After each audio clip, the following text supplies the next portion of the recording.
சென்னை மணலியில் மூதாட்டி ஒருவர் 2 வீடுகளின் இடுக்கில் மாட்டிக்கொண்டு தவித்த வீடியோ காட்சிகள் வெளியாகி பரபரப்பை ஏற்படுத்தியுள்ளது.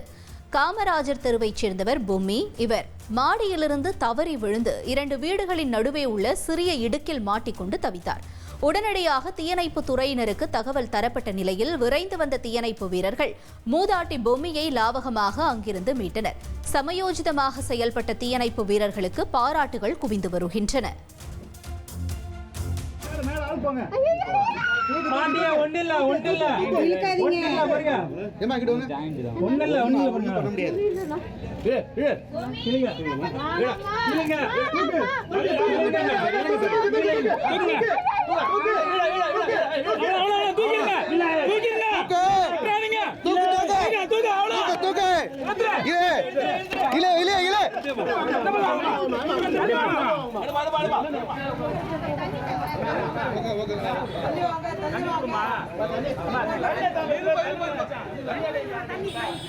சென்னை பட்டினம்பாக்கம் குடிசை மாற்று வாரிய குடியிருப்பில் சுவர் இடிந்த விபத்தில் 2 காயமடைந்த சம்பவம் பரபரப்பை ஏற்படுத்தியுள்ளது.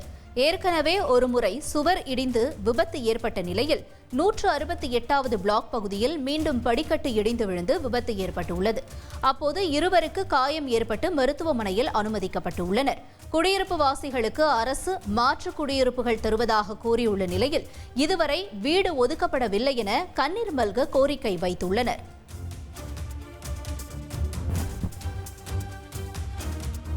நான் அதுக்கு எங்கள் நாத்தனா வீட்டில் தான் 7 மாதமாக நான் இருந்து இருக்கேன். ஒருத்தவங்க வீட்டில் 7 நாள் இருக்குதுன்னு சொல்லி நான் கொஞ்சம் சாமான் எடுத்து சரி எங்கன்னா வீடு பார்த்துன்னு போகலான்னு நினச்சேன். ஒருத்தவங்க இந்தமாரிலாம் எனக்கு என்னை எங்கே போகிறது, என் 2 பசங்களை வச்சுட்டு எனக்கு வாழ்வாதாரமே இல்லாத நாங்கள் வாழ்ந்துன்னு இருக்கோம். எங்களுக்கு எதுனா முயற்சி பண்ணுங்கள் சார், எங்களால் முடியல சார். நாங்கள் எவ்வளோ நாள் இந்தமாரி பாதிச்சு இப்போ தான் ஒருத்தவங்க பின்னாடி எனக்கு ஒரு பையன் உளுந்து மண்டல சேர்த்துட்டா பட்டினப்பாக்கம் சீனிவாசபுரத்தில். அந்த இடத்துல தான் நாங்கள் அங்கேருந்து தான் பேசுகிறோம். இந்தமாரி எங்களுக்கு முடியல சார். எங்களுக்கு எதுனா ஒரு விடிவு காலம் எங்களுக்கு ஒரு வீடு கொடுங்க. எங்களுக்கு இருக்க இடம் இல்லாத, நாங்கள் நாதி இல்லாத, நாங்கள் ரோட்டில் பிளாட்பாத்தில் எவ்வளோ நாள் இருக்கும். நான் 2 பசங்களை வச்சு ரொம்ப கஷ்டப்படுறேன். எனக்கு வந்து காலில் அடி, அப்புறம் இங்கே வலி இருந்தாரு. அதான் ஆம்புலன்ஸ் எடுத்துன்னு போயிருக்காங்க 2 பேரை அடிப்பட்டவங்கள. அது எக்ஸ்ட்ரா எடுக்கணும் அப்படின்னு இருக்காங்க. கீழே எவ்வளோ சொல்லியிருக்கீங்க அந்த வீடு எப்படி இருக்கு சார்? நாங்கள் காலங்காலமாக சொல்லியிருந்தாங்க சார். இருக்கோம் நாங்கள் வராங்க ஒரு டைமில் ஒரு 3 மாதம் வெளியேறுன்றாங்க. படிக்கட்டு மட்டும் கட்டுறாங்க, போயிடுறாங்க. திருப்பி அந்த படிக்கட்டு ஒரு வருஷத்துக்கு டேமேஜ் ஆகிடுது. ஒரு வருஷத்துல டேமேஜ் ஆகிடுது.